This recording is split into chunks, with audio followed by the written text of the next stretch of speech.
Hello, welcome everyone. It's This Week in Mormons. Hi, don't you know? I am your host, Jeff Openshaw. Yeah, I don't know what I'm doing. This is the 544th time, and I think there's only one show I haven't been on in the history of it. So anyway, I try to keep it fresh. Hey, thanks for tuning in, folks. Glad to have you with us on this beautiful program where we go over Latter-day Saint news. If you're new to the show, by the way, if you don't know what it is, it's your first time.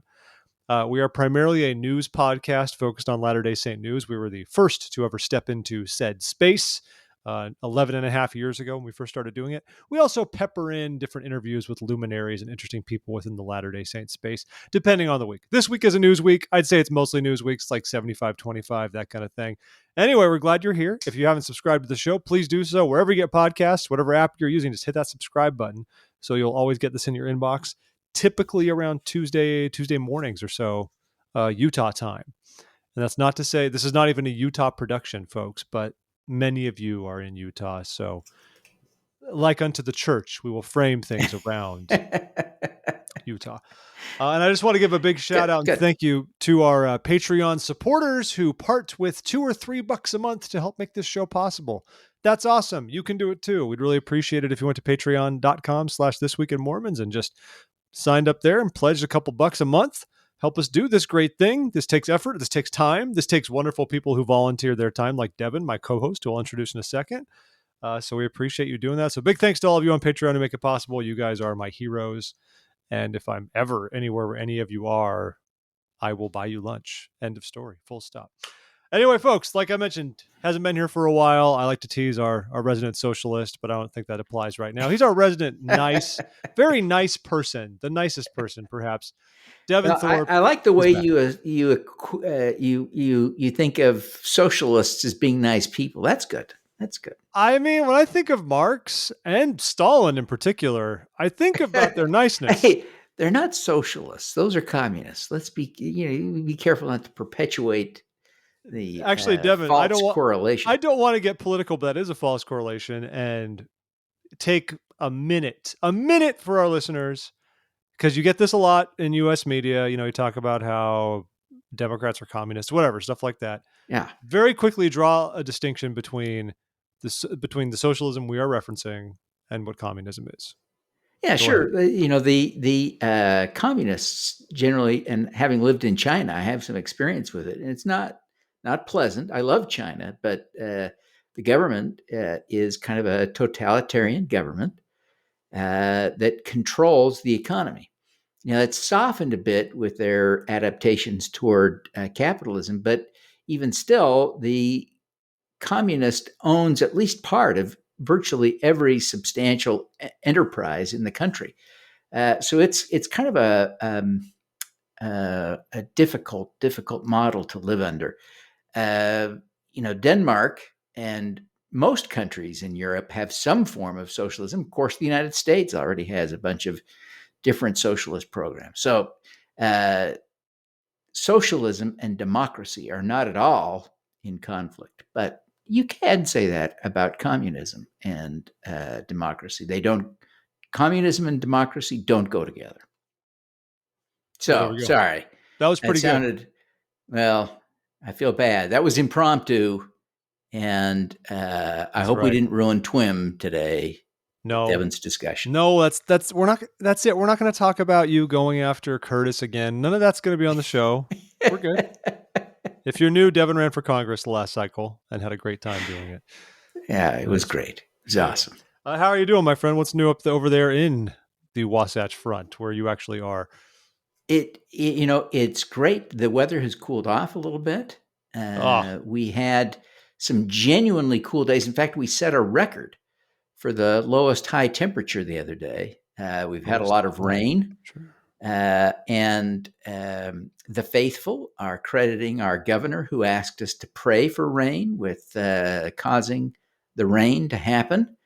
But we've had a very rainy August, which is great. We desperately needed rain. We only need 3 or 4 or 5 more inches this month. I don't think we'll get that. Oh yeah, that's going to happen in Utah. Sure, you're going to be. But Tennessee. You and I straddle Tennessee, you could say. Yeah, I've been to Tennessee a few times. Yeah. Yeah, and Tennessee had 17 inches of rain in a single day yesterday or the day before, Mm-hmm. and that's more than Salt Lake City gets in a year. To put that into perspective, that's a And, shocking amount of water. and even Tennessee can't handle it. They've had their hands Yeah, full with that, and of it's course, tragic and then the all the Northeast as time. well. You've got the tropical storm that hit there. Um, Yeah, Rough time for weather in the U.S. A rougher time for the people of Afghanistan. And I want have you had yeah. mention of this in your Sunday meetings? You know, last Sunday was when everything fell apart, but it was kind of during the day, so it wouldn't have wiggled its way into our sacrament meetings or anything like that. Did you hear much discussion about it in shape or form during your Sunday meetings yesterday? No, no, we didn't. But that is largely due to the fact that we had state conference. Ah, And so we were not in the normal conventional mode. Um, and our stake, I was very grateful for this at the last minute. The general session was broadcast over the church's fancy new broadcast system. And so we watched state conference like general conference, and it was awesome. oh wow, Yeah, that's great. it was great. State conference in my jammies for the first time ever. I've done it. Well, we had COVID, so that's Yeah. been a thing. Though apparently we're not going back, even with Delta stuff surging. No one we're not running the risk so far of like stopping second hour or going back to a broadcast. We'll see what happens. I don't know. It'll be weird. Yeah. Uh, Church It was it interesting will be. for us this past weekend. We had some really good talks. One that focused a lot on maligned, disenfranchised groups within the church and what we can do to reach out to them and love them more, which I thought was timely and wonderful, very, very effective. Yeah. And then a high counselor spoke, and this very much is just straight up me admitting just the classic prejudices we have. We see a guy from the high council get up there, pretty old fella, probably knocking on 80, just Oh, kind of dawdling up there to do his thing. He gave the most wonderful talk about how essentially basing it on I am a child of God and how we are all children of God, regardless of who we are or what we believe in. And he said, he went to this party, he said, please forgive me for bringing up politics right now from the pulpit, but I think this is an important thing to discuss. And he starts reading excerpts from church history about things church leaders have said. He's like he read something from Heber J. Grant that was basically essentially vouching for a lot of the components of the New Deal, would be the best way to look at it.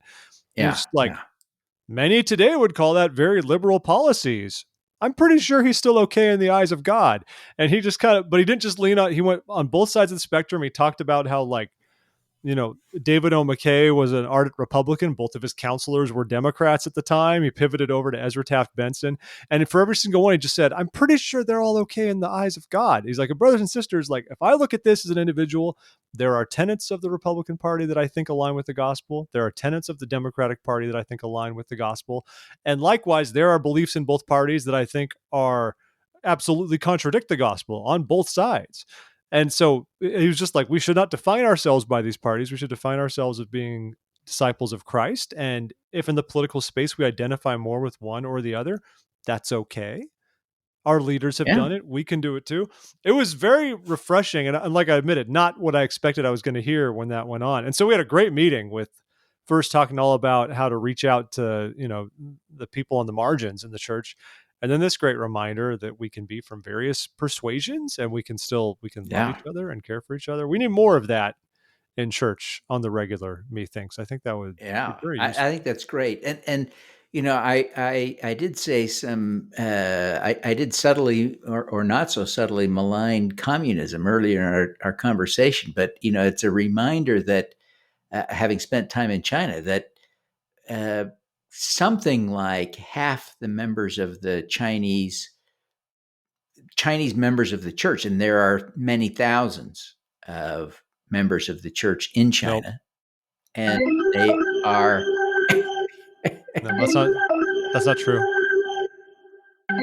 Oh, it's stuck. It's stuck, Devin. It's stuck. I was What are just you trying trying not to to say? officially acknowledge the saints in China that are not actually on the Oh, books. But yeah, no, you're fine. You're good. yeah. They, probably half of them are communists, and many of them would be not just communists of convenience, but some would be, believing communists. And so it's a great reminder. We're all children of God, and our politics don't define our path towards salvation and exaltation and all. That's good. Good reminder, Jeff. Way to go. I dug it. I lucked into a good Sunday, and thankfully my kids let me actually pay attention to it and Good. get something out of it. So that was nice. Anyway, so good. Glad everything's going well. We started school here this week. That was it was my youngest's first time actually going to school because of COVID last year. So that's been bittersweet little time then getting him. Oh my gosh, yeah, that's freaky. That's freaky, especially sending your kid off to school for the first time in the middle of a pandemic. Yeah, that's got to feel weird. I mean, I feel pretty okay in terms of his safety, but it still feels a little weird. But he did great. He did great with Zoom kindergarten. He was a trooper, but you can only do so much of that. I mean, it's good for him to be there and have fun. He already told me today he liked being there more, even with the mask on. Oh, sure. And he did doing stuff up in his bedroom with a Chromebook, all day. Oh, so. Yeah, that's awesome. Good kid. That is awesome. Well, congratulations, and let's cross our fingers. Hope he stays safe and well, along with all the other kids in the country. In Utah, where we've banned mask mandates, we're seeing our COVID cases spike as kids return to school this week, and so it's kind of scary. Did they actually ban mask mandates? Because when they go, Cox wouldn't sign that kind of bill. I would not see him doing that. Did Herbert? Yeah, sign he did it. He signed that. Yes, he did. Yes, he did. Well, apparently, because this is one of the upsides to BYU being a completely private institution and receiving no state funds, BYU will require masks in the classroom this fall. And these dominoes have fallen pretty quickly. Only last week during Education Week, they were kind of encouraging them for people to attend. But then President Worthen came out and just said, nope, you will need to do this. And also, please get vaccinated. So they're going to require masks in classrooms, even though 70% of students and 76% of the faculty have received at least one COVID-19 vaccination, which I don't even know why we play with that statistic, because you're not fully vaccinated. If you're getting a 2-dose COVID shot, you're not fully vaccinated until you've had the second dose. So I don't even know why we go by you've had at least one shot, because you're not vaccinated until you've had the two, and it's been a couple of weeks after the fact. Whatever, that's another thing. That's true. That is true. So that's the gist of it. But they're gonna go forward with this, try to do their part to keep down hospital rates. I think it's a good move. I mean, especially for adults, it's fine. It's not everyone's dream scenario or anything, but if I were there right now and they told me I had to wear masks in class, okay, whatever, it's fine. Who cares? Yeah. Good deal. Masks are not a huge burden. Nobody thinks they're a party, but it's why not do a very we big treat burden. them as a burden, though? That's what I still can't. My mind struggles with this, and I believe a lot in trying to develop empathy and understanding for people who feel ways I don't. But I struggle with this because I don't get why. I agree, it's not convenient. It's not anyone's favorite thing. But how does it cross the line into this abhorrent practice? Yeah, I guess it's you have to go two steps further, I think, to understand it, and so you have to really fundamentally believe, and many people do, including some in the church, because of frankly bad information spread intentionally by people, some of whom have good intentions but bad information. But I think they believe COVID is not a threat. They believe it is exaggerated, that it's a hoax. Some people are disinclined to believe any of the statistics they're hearing and seeing. That's and true. So I think they come at it feeling like being forced to wear a mask to protect against something that isn't a threat is bothersome, very bothersome. And I struggle even with that logic, but I think that's what it is. They view themselves as giving up their rights to dress themselves or something. I don't know. Yeah, that's why for me, I just feel like it's not like a big deal to wear one, but we treat it. And I think especially for adults, I fully understand it gets a bit murkier with kids, and as far as how kids do or do not contract COVID, it's more complicated. The science isn't as sound on that front yet. And it's kind of hard. Like, I mean, like my kid's going there wearing a mask all day and his teacher's wearing a mask. And yeah, like she can't see his adorable grin when he's happy. And he Yeah, can't, and like that does matter for kids completely. I mean, the upside to sure. virtual was you could at least see each other's faces completely. Those aren't perfect solutions, but No, hopefully that'll go there are away. no perfect solutions in a pandemic. And it's interesting, No. 100 years ago during the 1918 pandemic, the same issues came up. It's fascinating to me that we did not progress very far. We did not progress very far. And That is here a we good are.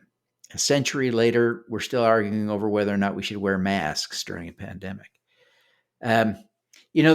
The church, came out with unequivocal guidance asking members to mask up and uh, to get vaccinated. And it's interesting the issues that are around that. One of the things that the Trib report, and I think you talked about this last week a little bit, but I want to just jump in and extend the conversation a little bit. But that there are a lot of people in the church, a lot, that aren't following that counsel. And I'm wondering, Jeff, if you think that this is different than the reaction we'd have gotten 30 or 40 years ago.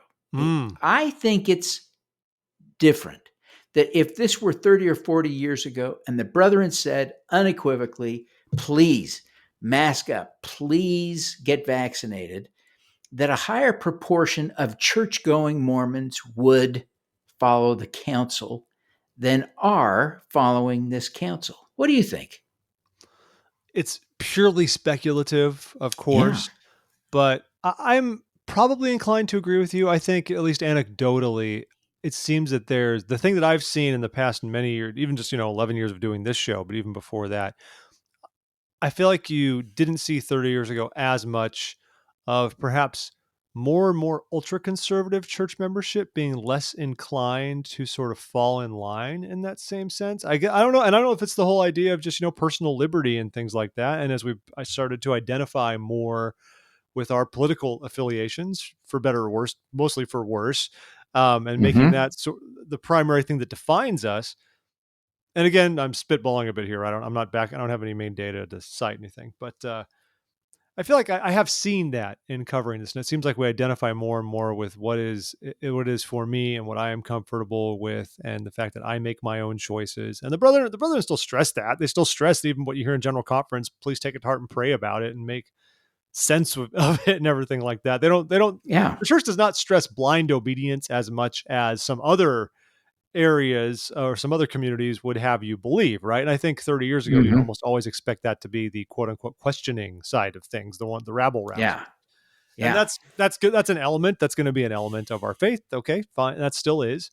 But now we have this other side of it, yeah, where there's other groups of people who are so bent on the idea of one's own agency, and kind of like Mm-hmm. taking that in many ways to an extreme. And I guess we kind of see that like with the reaction to the Yeah. encouragement for masks and vaccinations. I mean, yeah, people have just said very interesting things of just like, whoa, we have our agency. Like we have our agency, whether or Yeah. not we want to follow the prophet's counsel. In many, many areas, we have that agency, and we all struggle in different ways, to follow through on the counsel we receive. I think every general conference I go into it being like, all right, this is the time, Jeff. This is the one.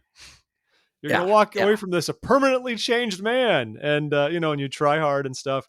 But so much of that, while it does affect people around me, like how good of a job I do as a disciple absolutely has an effect on other people, but it doesn't necessarily have an effect on their physical health, um, Right. which is a little bit different. But I'm with you. I think it has changed a Yeah. little It's bit interesting. in that I time. think if you go back 30 years ago, I think there would have been a clear perception. I don't know that it was ever true, but I think there was a perception that liberals or Democrats were more deviant from the counsel of the brethren than conservatives.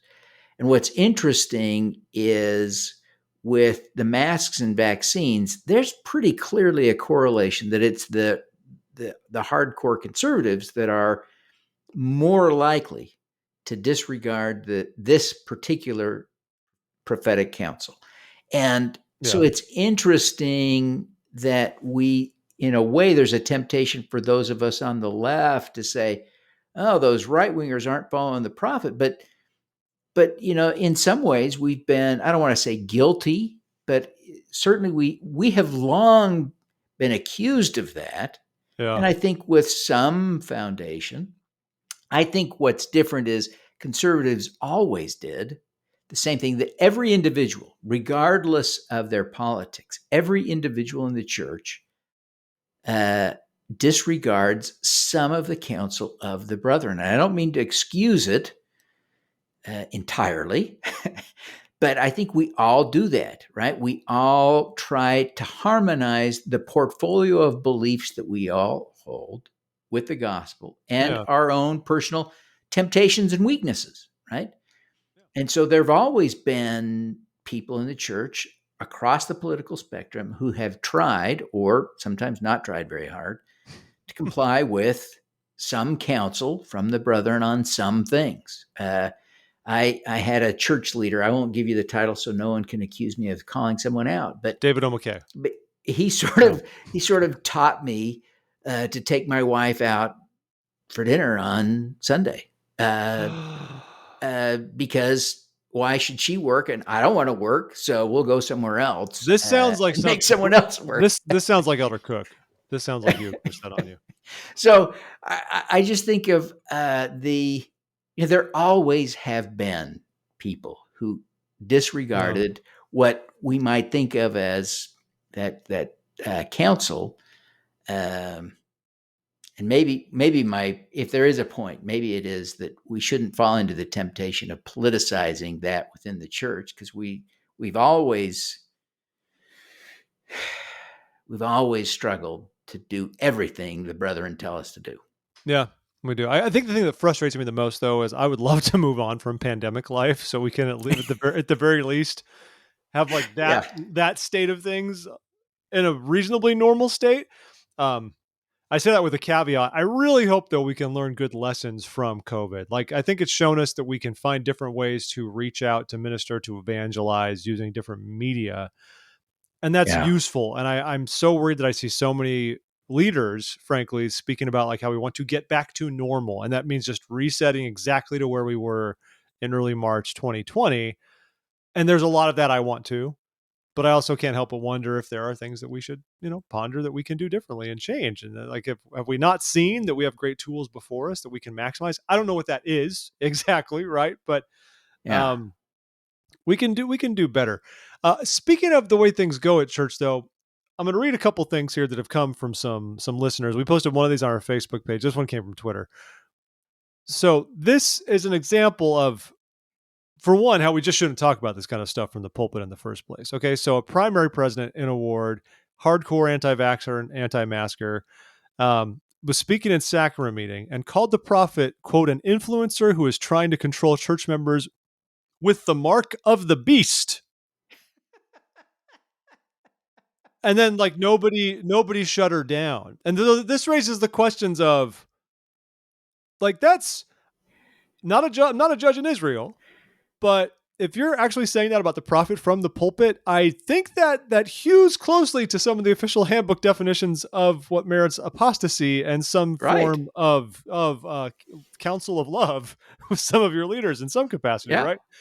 Yeah. And it's hard. I do not envy any leader who's in that situation, no matter even if that leader is like super on board with masks and safety and all that kind of stuff. But it's like, that's just an awkward place to be in. Like, what do? You just stand up and like shut it down? That's hard. I'm not harping on anybody. I'm harping on the person who said things like that. Likewise, here's another one that literally just came in as we've been talking, Devin. A listener sent us a message and I asked if we could read this. I've been doing all this while we've been talking. I'm You're so efficient. Such an adept multitasker. So this will remain anonymous, but Here's how it says, quote, "This is how political my ward is. The bishop refused to read the email sent out by the First Presidency about wearing masks. When I pasted it into a post on the ward Facebook page, it was promptly deleted. I was one of 5 people wearing a mask in church. How are we supposed to teach the youth to follow the prophet when we have to deal with garbage like this at the ward level? I think of 2 people here, Lamoni and Meatloaf. Lamoni was willing to give up his sins to know God, and Meatloaf would do anything for love, but he won't do that. My ward is filled with Meatloaf Mormons. They will follow the prophet as long as it is convenient for them, and that is the wrong message to send to these youth. And this is coming from myself, a conservative. All about God, guns, and guts. I'm all about God, guns, and guts, but when the prophet speaks, those are my marching orders." And again, not to politicize it, but yeah, that's frustrating. And I mean, like, we read it over the pulpit in my ward. I think mine has been fine with it. I mean, our stake presidency the week prior had sent an email and said, "No, you need to wear masks again," and everybody just did it. I haven't seen like much wackiness in that regard, but the Yeah. wackiness is, to say nothing of the vaccination element. It's remarkable how, and to be clear, that letter did not say to be read over the pulpit. I think a lot of bishops just sort of inferred like this went out as a letter to the entire church that showed up in your inbox. We should probably read it over the pulpit. That is still a bishop's decision to make. It did not come through the official Yeah. letters channel where those things say, read this on Sunday at the pulpit. They spell that out very Right. clearly. It didn't say that. So, okay. But I don't know. Yeah, that's an interesting observation, an important point. But I think a lot of people in the church are feeling betrayed by other members who are refusing. Like, there was a Tribune article about an LDS ICU doc who expressed that idea that there is this sense of betrayal among healthcare workers in Utah who are faithful, believing Latter-day Saints who have seen the counsel repeatedly over time from the brethren to, participate, to be careful. That here in, I think throughout the country, the church stopped holding meetings, and in most of the world, they stopped holding meetings for months. And I mean, I was taking this pretty seriously, and yet some members of the church have refused to be vaccinated or to wear masks, and so he was saying, yeah, we as healthcare workers feel betrayed by our co-religionists, and that's an interesting observation. I think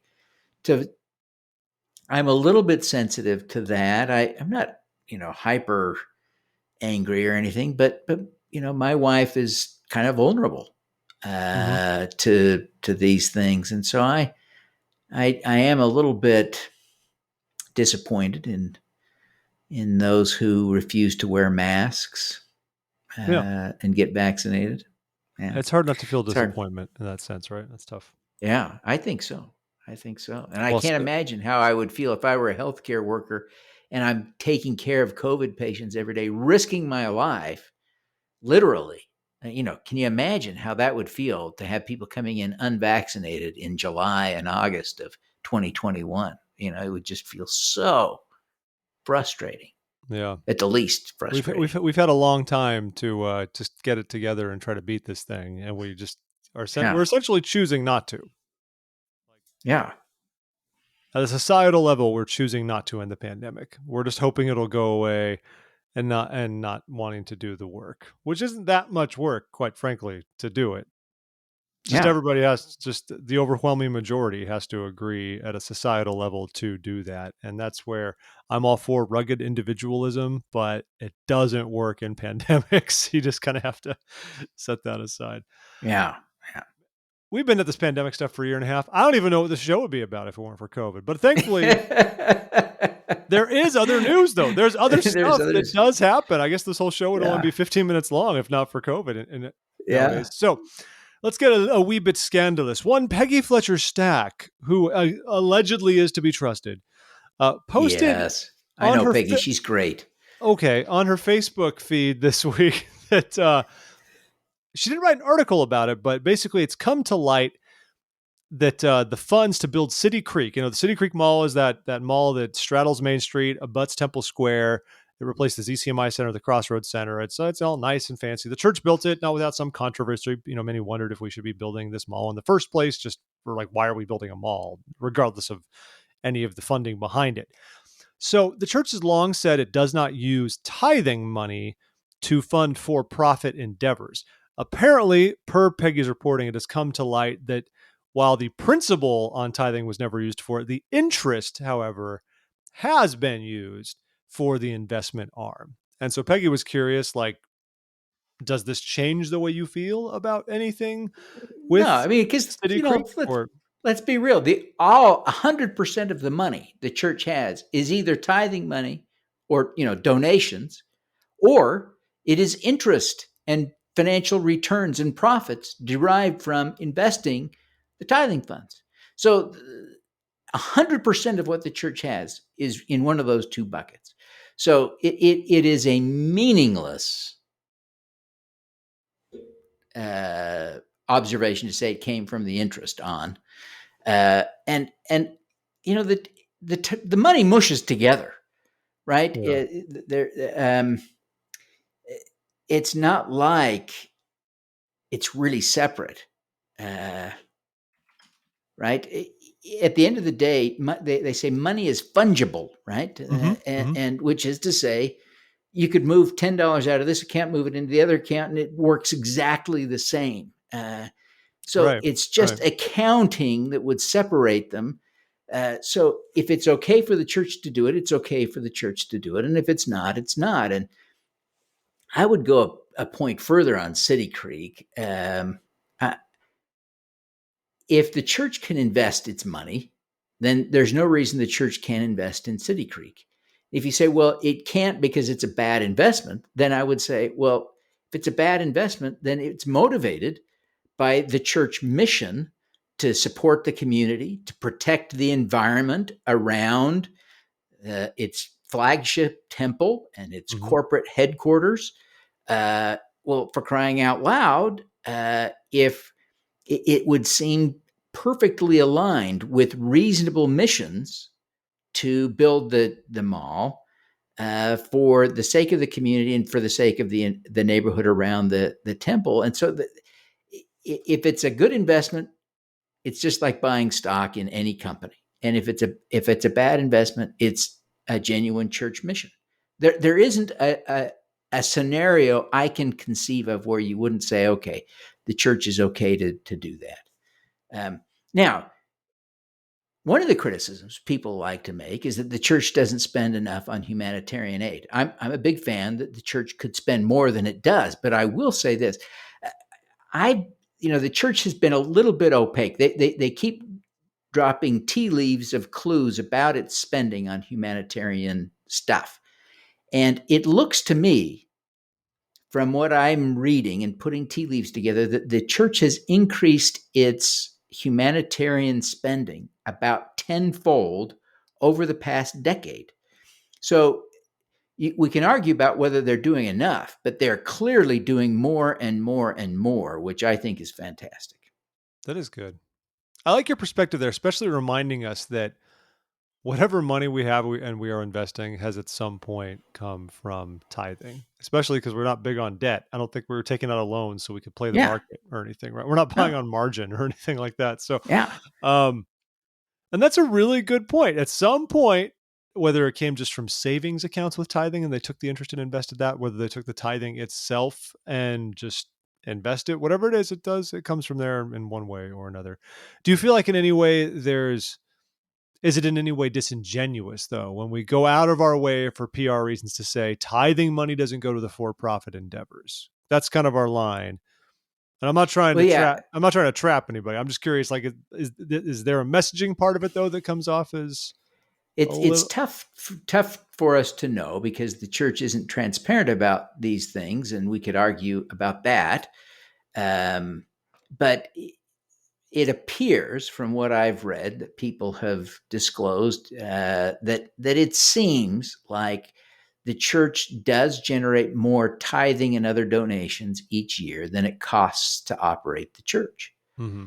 So there is, if you will, there has been a profit, in essence, that has then been available to invest for the rainy day, or whatever the purpose of maintaining this huge financial reserve. Janitors, just pay janitors again. People would have Yeah, I would be a big fan of that. have the But resources.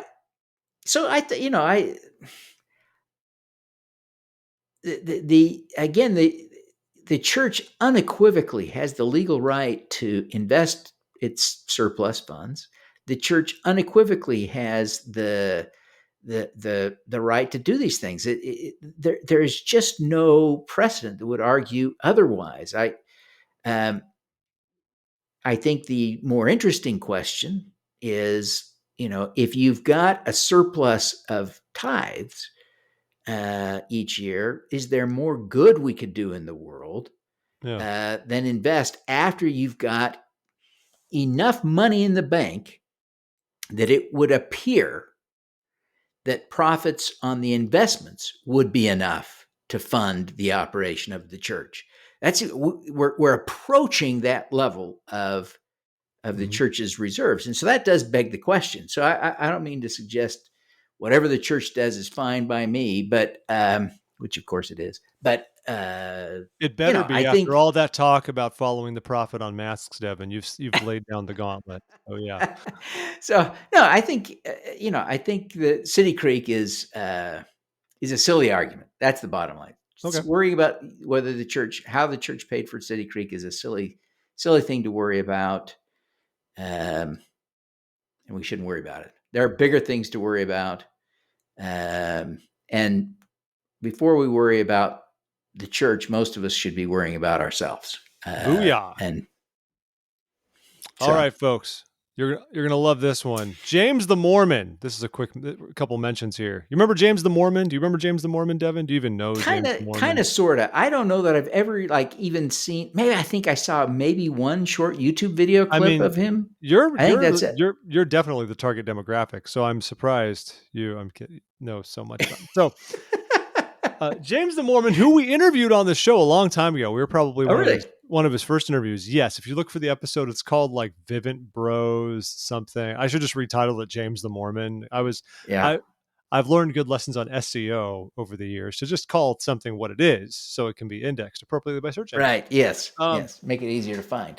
So James the Mormon started, it's probably been 5 or 6 years, I would say. Made some waves. He was doing some rap about the restoration, about all kinds of stuff, making his music videos in Provo. Good times. It's kind of bounced all over the place. He stopped following the Mormon identity in terms of a rap career. But now apparently, after years of consideration, he is bringing back James. It's been 3 years, and now he's bringing back James, the Mormon. It is happening once more. He will be James the Mormoning. And maybe we should check in with old James and just see how he's doing. Haven't talked to him in a little while. Yeah. So you need to have him back on the show. We probably should. That was a fun interview. I remember going into that interview because I think, if memory serves, which I have not listened to this episode in a very long time, Al, my old co-host, I think we went into it assuming this guy kind of like knew that, you're making raps about like the restoration. That's good, but we could also kind of like wink, wink, and have a smile about it. Like, oh, this is good, man. He was very serious about his craft. That was the main thing we took away from it. Like, okay, well, this is not a place where we are going to speak sarcastically about any of this effort. This is serious work. Was my main takeaway from that interview. Anyways, folks, you can find it on our website. Go find it at thisweekinmormons.com, and maybe we'll have him back. I don't know. Yeah. Who knows? Well, Jeff, you highlighted for me something this week that I was really kind of excited about, that BYU has created the new Office of Belonging. And I tell you, that there's an associated statement on belonging. It's just barely too long to read the whole thing, but the statement really is a fairly broadly inclusive statement. And President Worthen, on the official university communications page, is quoted as saying that this is intended to combat prejudice of any kind, including that based on race, ethnicity, nationality, tribe, gender, age, disability, socioeconomic status, religious belief, and sexual orientation. Now, That's a pretty inclusive statement for BYU, and I am excited about that. Yeah. I think it's So, awesome, and I know, and they're doing this after. I mean, BYU got really serious, especially in the wake of the George Floyd protests, about looking inward, about what more could be done to create a more inclusive campus. And I've appreciated their efforts a lot in this regard, because I think I'm blurring a lot of the specific stories, I'm sure, but I mean, I recall them coming out and being like, "Oh no, we've interviewed people, we've been hiring people, we've done a full like deep dive research on campus and found that, oh yeah, racism is more real here than we expect it to be." They haven't really shied away from this discussion, which is really good, I think, especially because in the wake of some of the sexual assault issues they faced in previous years and the way their police departments handled it in the honor code office. I don't think in terms of being on top of it and kind of owning the issue and the messaging, they were as strong there. But BYU's been doing a really good job on this front about owning the issue and stepping up to the plate and making things better. I don't think they are even saying this things are magically better, but I think they are right. taking the steps to develop the frameworks necessary in order to get there, which is awesome. I mean, that's as long as you follow through on this plans and this doesn't become just some kind of like Potemkin organization, then Right, right. great. That's going to be awesome. So, Jeff, what is your take? Let's juxtapose this or connect this to another topic I know you're interested in talking about. So Yes. President Worthen says this policy is intended to make people, regardless of their religious belief or sexual orientation, feel welcome at BYU.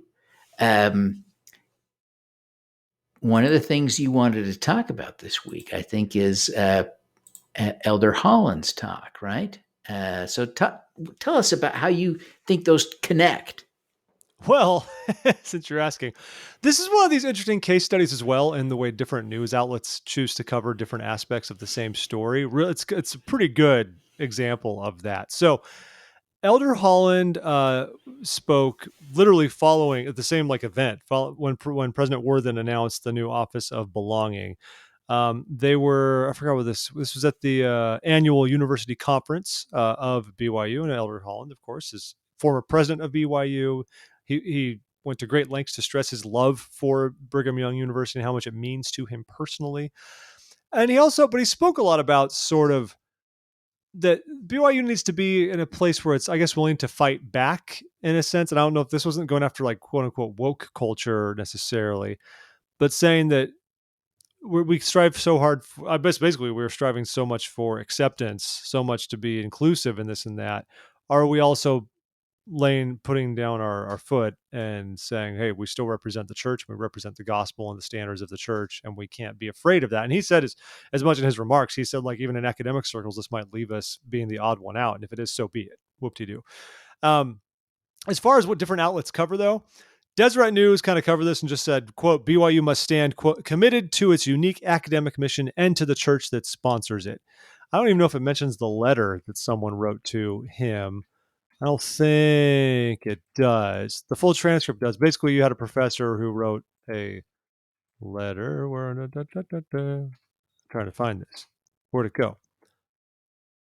Sorry, buddy. I'm losing my train of thought That's there all on right. this one. That's all right. It's essentially a letter talking about like the concern that there are professors who speak out, who say things that contradict the views of the church, um, and how that's something we need to keep an eye out for. Because if you are working at BYU, you are agreeing to certain things, right? It's not just like Mm-hmm. I was about to say, it's not like free academia, it's church sponsored academia. Um, Yeah.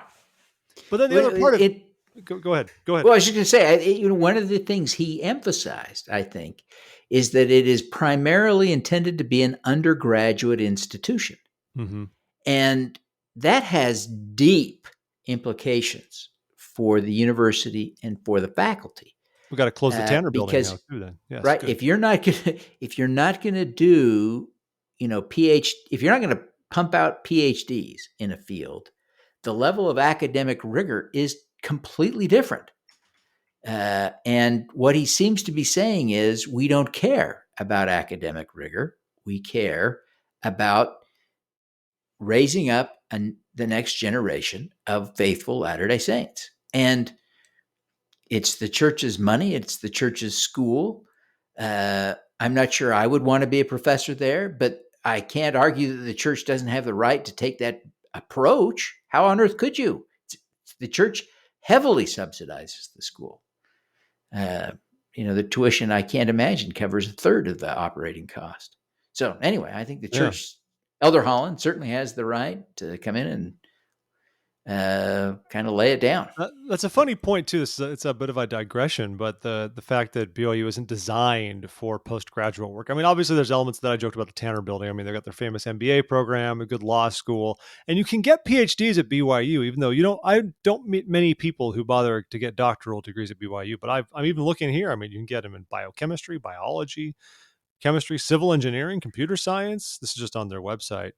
Yeah. Electrical and computer engineering, random stuff, instructional psychology and technology, marriage and family therapy, mathematics. I mean, it Yeah. doesn't My do dad got a everything. BYU. My dad got a PhD at BYU 120 years ago, about 20 years before the school was founded. No. Uh He huh. got it. What it would have been? It would have been 1970-ish. He got a PhD in marriage counseling at Oh, see, it should have BYU. been in their wildlife and wildlands conservation. You can be a doctor of that at BYU. That's one of their he programs. he did Who it knew? wrong. He did it Who knew? wrong. So the other Yeah. side of this, and I like what Elder Holland's saying, right? It's like, no, and it's like a lot of things. Like, I think the reason we have people serve missions personally isn't just to spread the gospel and win converts. It's to solidify the missionaries' position within the church and keep them in the church. I think that's a big part of why we lowered the mission age to 18, because that was always 18 to 19 had the potential to be a lost year. And I'm sure that the stats that the brethren saw a lot of young men just kind of drifting away from the church. And so you lower it by 1 year, get them through high school, pump them up for a mission, get them on the mission, and they're more likely to stay active and involved in the church. And BYU plays a role in that as well. Now, what's interesting though is the Trib in its coverage, as you might imagine, the Trib likes to be a little more of a polemicist at times. And they zeroed on the fact that he talked about friendly fire.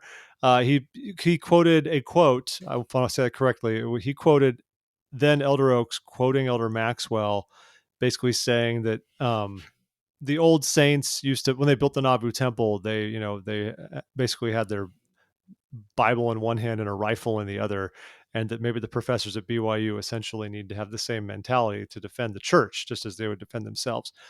But curiously, he also went after the valedictorian who came out as gay during his commencement speech, which I think that one is intriguing. And I'd like to read the quote that he says and let you all make of it what you will. It's worth analyzing. I think you could Mm-hmm. definitely see how different sides could take it different ways.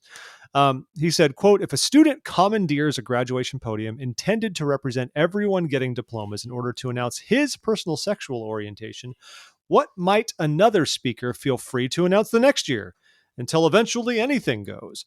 What might commencement come to mean or not mean if we push individual license over institutional dignity for very long? Do we simply end up with more divisiveness in our culture than we already have? And we already have too much everywhere. End quote. I think he's making a good point there. I could see a very quick slippery slope. And one thing I saw in one online circle, it's like, so we're going to get on the case of the kid who felt it was like a safe space for him to come out during his commencement. And we have no problem bringing Dick Cheney to speak at commencement in 2007, which I knew I was there. So I remember this. I mean, it was like, hey, he's the standing vice president. And it's an honor to have the vice president there. But there were so many who were like, dude, this man is a warmonger, a war profiteer, tons of beliefs that are antithetical to what we have as the church. So it's like a stain on BYU to have his name as part of it. You understand all sides of this. So I don't know. I give plenty of license to Elder Holland. He's an apostle, and I trust him and know him. But I could easily see like, well, why would you want to pick on the kid who? I guess he made it about him when he came out, as opposed to about the students, about the commencement, about everybody else. I mean, that's a fair thing. If you were a commencement speaker and you spent the whole time going on about any one particular facet of your life, if not sexual orientation. I don't know what else it might be, but if you spent all your time making it in essence about you, you could see how Yeah. that could be a problem and a bad precedent. I just think the only hard thing is when you're dealing with LGBTQ issues, there's already so much malignment there within these groups, that if someone feels comfortable enough to do that in that environment, that's a powerful moment for them. And it says a good thing about the inclusiveness of the institution Yes, it if does they roll seem, with it, so yeah, the juxtaposition of Elder Holland's talk and the new statement on belonging, it, it indicates how difficult this is for the church. Right? This is not an easy thing it's a for hard the spot to be church, in nor for Elder for Holland. church Yeah, members, right? yeah, yeah. We truly, genuinely believe, as a matter of doctrine, that God loves all his children, no exceptions. And that doesn't mean everybody goes to heaven. That's not our belief. But certainly God loves all of his children. And so clearly it is incumbent upon us to love everyone, right? We shouldn't exclude a group of people because we don't like what they do or feel or think. And so it I think it highlights this point of tension in the church that we are still struggling to understand. And Elder Uchtdorf has said a number of times, as have others, that there are still more things we have to learn in this regard. And I think we need to remember that as we formulate policies and rhetoric and belonging statements. So anyway, it is an interesting juxtaposition, those two things on this one narrow point. And it's funny, coming back to that commencement speaker whose name was Matt Easton, when he was the valedictorian, and he basically equated his experience to that of Enos in the Book of Mormon. He said, it was in these quiet moments of pain and confusion that I felt a triumph. That was of coming to terms not with who I thought I should be, but the way the Lord made me. As such, I stand before my family, friends, and graduating class as a proud gay son of God. Now, that took a lot of courage, and people cheered for him, and I think a lot of people had his back at the time.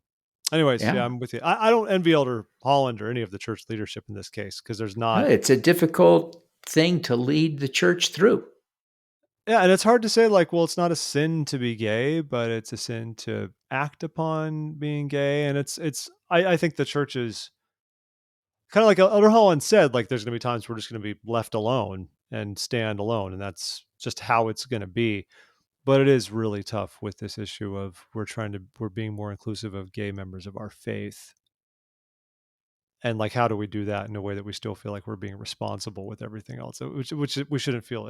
I know, I'm with you on that. It's tough. There are no easy answers here. The easy answer is to love everybody, and we can do that at the personal level, but at the other levels, it gets a bit trickier. All righty, I'm going to give you a couple of quick mentions. They're doing the groundbreaking for the Pittsburgh, Pennsylvania temple. I mentioned this to you because it happened last Saturday, and because Pittsburgh is one of the greatest cities in the United States, and everyone should love it. And I'm thrilled they're getting a temple there. Temple in Pittsburgh was long on our list of temple predictions that we do every general conference, which reminds me we're about a month and change away from having to publish the next ones. So very excited that they'll get a temple up there north of Pittsburgh in Cranberry Township, where I once slept at a Red Roof Inn, and it was a delightful experience. So great job, Pittsburgh people. They're assigned to the DC temple, which is bonkers to all of us. It's like a 4-hour drive from Pittsburgh to DC. It is not, you could drive to Columbus in 2.5 hours where there's a temple. I don't even know why they are in our district, but we're going to lose them and Richmond. And someday we will have our temple as well. Congratulations, Pittsburgh. Congratulations, Pittsburgh. Good for them. Continuing with my BYU theme, if you'll forgive me, I was really excited to read about the 90-year-old BYU grad, Oneida Sumption, 90 years old. This is great. Graduated from BYU this week. She got her BA in journalism. I confess that when you get into the details of the story, I have to admit I was a little bit disappointed because it's not like she's been going to class lately. She was one class short when she left school 60, 70 years ago. Yeah. And worked in journalism for her career. And her family convinced BYU to give her credit for having worked in her career in journalism to make up for that missing class and to give her a degree. which is cool. I'm glad they did. But when I saw the headline, I have to confess I was envisioning this woman going to class every day for years to graduate at 90. But that sadly is not what happened. But Oneida, Assumption, congratulations. We're happy for you. And now she's working for BuzzFeed. So congratulations. Great things. You gave me a lot more than I deserve for that one, Devin. Thank you. No. That was funny. That was funny. Well, thank you. Some slightly disappointing news, as a lot of things have been scaled back a little bit because of the Delta variant with COVID. For example, the church was going to call the people who work at the church office building, that they were supposed to come back like last week. That's been delayed. Another thing delayed is the Tabernacle Choir at Temple Square getting back to, its business more or less. They were supposed to be start rehearsals again on Thursday, August 26th. That has been pushed back. They will have a little private devotional, but basically they're still working on that. And it makes sense. It's a group of 300 people that need to stand next to each other and not wear masks to be successful at what they're doing. And you can imagine why that becomes difficult. And I know this has got to be frustrating for the choir, though. I mean, I know conference in October, they've said we'll be back in the conference center main auditorium instead of the theater next, attached to it. But it's still not going to be open to the public. But I have to imagine they were hoping that the Tabernacle Choir would be vaccinated and safe, and they could have the choir behind them and the choir could still sing live, even though there'd be nobody else there.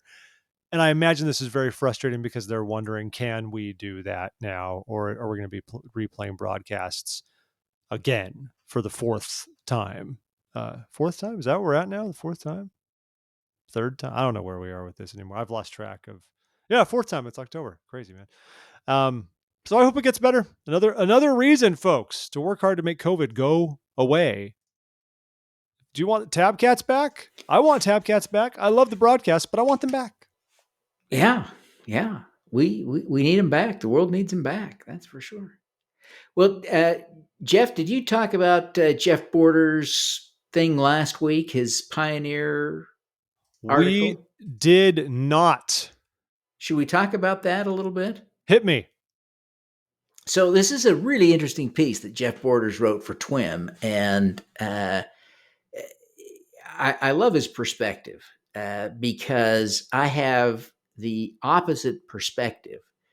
And so it is a great reminder of empathy just to read his take on all of this. But he didn't grow up in Utah, is a convert, relatively recent in his family. So he doesn't have this pioneer ancestry and doesn't live in Utah. And so he kind of just didn't get it. And he talked about kind of his spiritual conversion to his connection to the pioneers after he did kind of a church history tour this summer, starting in the Palmyra area and then going through down to Independence and through all these church history sites. Yeah. I have visited most of them, and so it was interesting reading his take on this and having always had a deep connection to pioneers because all of my ancestors of that vintage were pioneers. So I'm exactly in the opposite boat, right? I'll